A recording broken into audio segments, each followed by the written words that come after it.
I think the name Barcelona FC should be changed. Ladies and gentlemen, Barcelona FC is now Serious FC.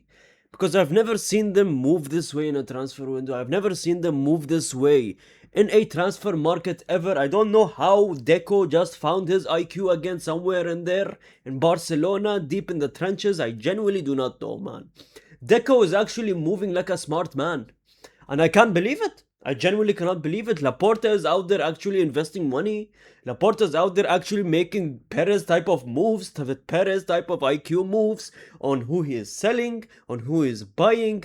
Ladies and gentlemen, we have a lot of news to cover. There has been a off few days, but a lot has came out and I want to talk about it. Subscribe if you're new to the channel. Let's go right into it. Ferran Torres, ladies and gentlemen. Ferran Torres just left Barcelona. Here we go, officially confirmed. Deal confirmed for the World Cup final. Hero, you know, the guy who has been going on a goddamn World Cup tour like he is Lionel Messi. They're literally treating him like Lionel Messi.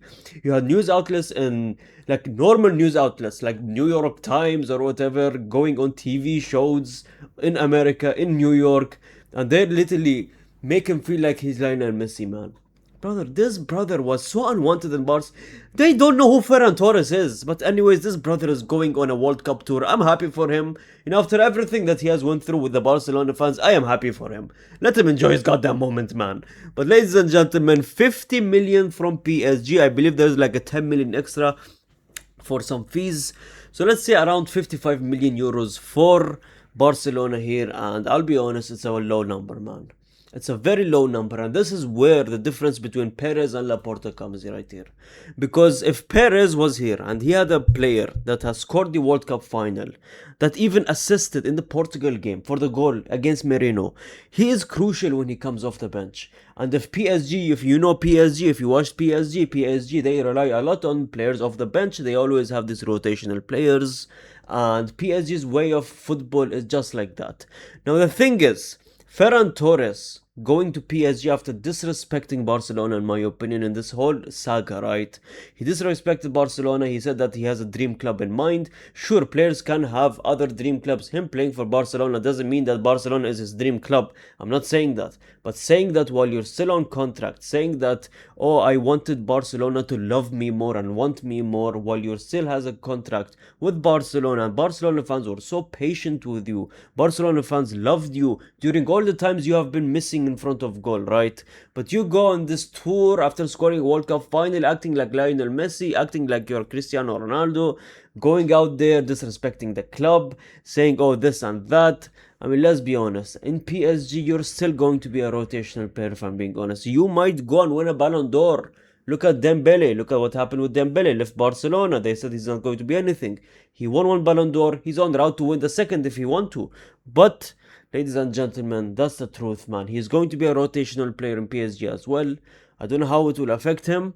I don't know if he's aware of this or not. Probably is. He probably just don't like Barcelona. He probably just don't like the city. He probably just do not like the way he is in Barcelona. And that's fair. Because he knows he's going to be a rotational player in PSG as well. So let's not go around the bush here. He is aware. He's not going there for more playing time. He's going there, I don't know, maybe for Champions League football. Maybe he just sees the PSG project better than ever. Maybe he sees that PSG is going to win another Champions League. I mean, PSG, in my opinion, they have a better team than Barcelona right now, and Real Madrid, and Arsenal, and every other team in football right now. So it's a smart for him. Let me be a rotational player in a team that actually performs well in the Champions Leagues. So it makes sense. But 50 million, Laporta, you could have made 80. The reported was 80 million. You could have milked it to 80 million, if I'm being honest. But 50 million, a bit low, because considering, I know his Ferran Torres not that good, but considering he scored in a World Cup final and he had a good World Cup run, come on, man, more than 50 million, man. 80 to 90, you could have milked it. Come on, man, you could have scammed him, but it is what it is, right? And it's a financial masterclass, I'm seeing reports are saying, which I don't think so. My 55 million is not a financial masterclass, considering that in 2022, Barcelona paid 55 million for the signing of Ferran and signed him on a 5-year contract. Now it's for 5 seasons, so it makes sense, but at the same time, man, come on, man. You paid 55 and you sold him for 50, doesn't sound like a good business there. in my opinion, considering that he has missed so many shots in front of goal as well, so he caused pain and headache for 5 million loss as well. It's insane. But Ferran Torres, best of luck to you, right? Rodri. I've been waiting for Rodri. I've been waiting for a hero go from Rodri to make that video, to make it official and give you a insight on why Rodri works for Barcelona as well. And I'm going to make a whole separate analysis video if he joins Barcelona, obviously. But ladies and gentlemen, Man City has been rejecting after rejection after rejection. And Barcelona not giving up, man. This is the third proposal. Ladies and gentlemen, because the second bid at 64.5 million was rejected by Manchester City. Now, Rodri wants Barcelona. We all know that. But Manchester City are just not wanting or willing to give up Rodri for this price, in my opinion. And I said it multiple times, like 40 to 50 million for a Rodri is actually a steal. I don't know why Man City is even considering to sell him for that. They have too much money, man. That's the only reason. They have too much money, right? Barcelona are returning with third proposal now. After 50 and 60 was declined, they're apparently going for a halfway between 60 last bid to 80 fee requested. So we're probably looking at a 70 to 71, 72 million type of deal here, right here. Now, Barcelona fans, I give this question back to you. Would you pay 72 million for a Rodri? Sure, probably the best midfielder in the world, right? Sure, the best central defensive midfielder you could say in the world, right? Probably of all time, you can make that argument very soon now. But 72 million for a stacked midfield that you already have. Would you want a Rodri? Be honest with me. Or would you use those funds, take the 70 million, invest in a new defender, in a new centre back, and then take the Ferran Torres money, perhaps get a striker? What do you think? Or take both money and buy a world-class striker and a centre back that has a lot of potential, not a big name, right? Which one would you choose? Because you can still buy a striker, and I think they're wanting Alvarez and Rodri, which I believe is going to be very hard. I don't think Atletico is willing to give Alvarez up, and I have a lot of news on Alvarez. At the same time, I don't think it's smart to just go all in on a striker and a midfielder, and you're kind of neglecting the backline as well. My opinion, I've said multiple times this season, the backline needs to be changed.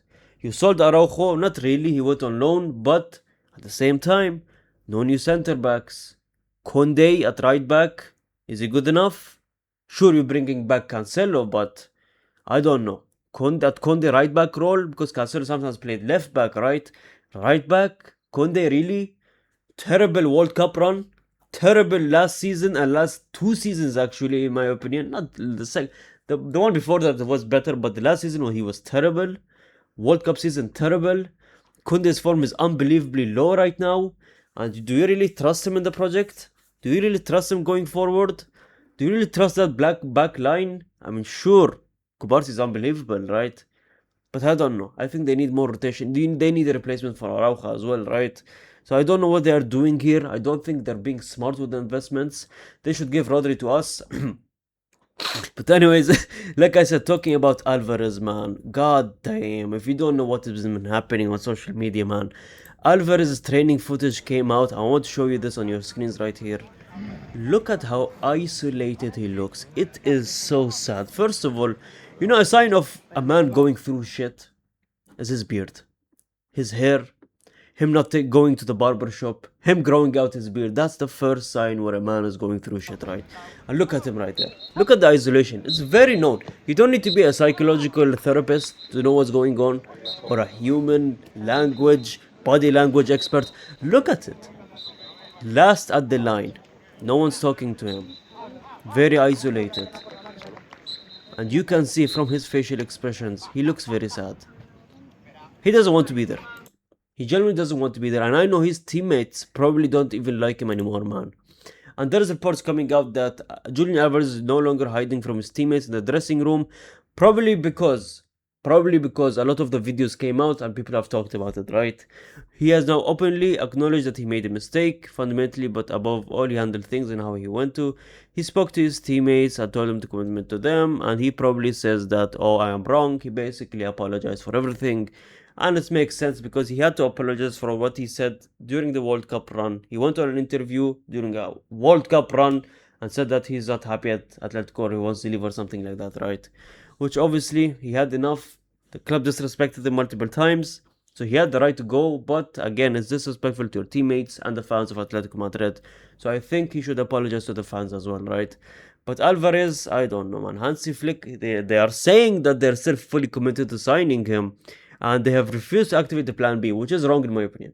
Because how long will you chase Julián Álvarez? And if you don't make the signings quick, this is the thing, right? Look at the Real Madrid route, right? They made the signings quick, and they knew what to invest in next.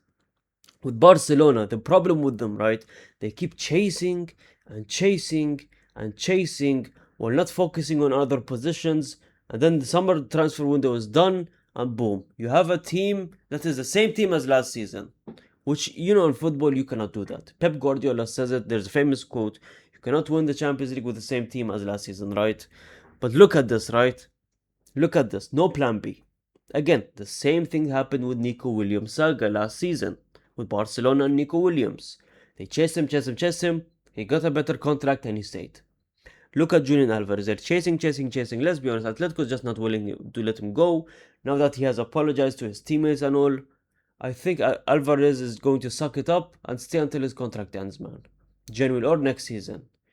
And I think Barcelona should start looking at plan Bs. I don't know what's going to happen. What do you guys think in the comment section below? But that's the news. Real Madrid, not much news if I'm being honest. No transfer rumors, no midfield rumors. I don't know what we're doing, but hopefully we're going to cover it soon. Thank you so much for watching. Like the video, subscribe if you're new to the channel. Comment down, I say every single comment, and gracias amigos.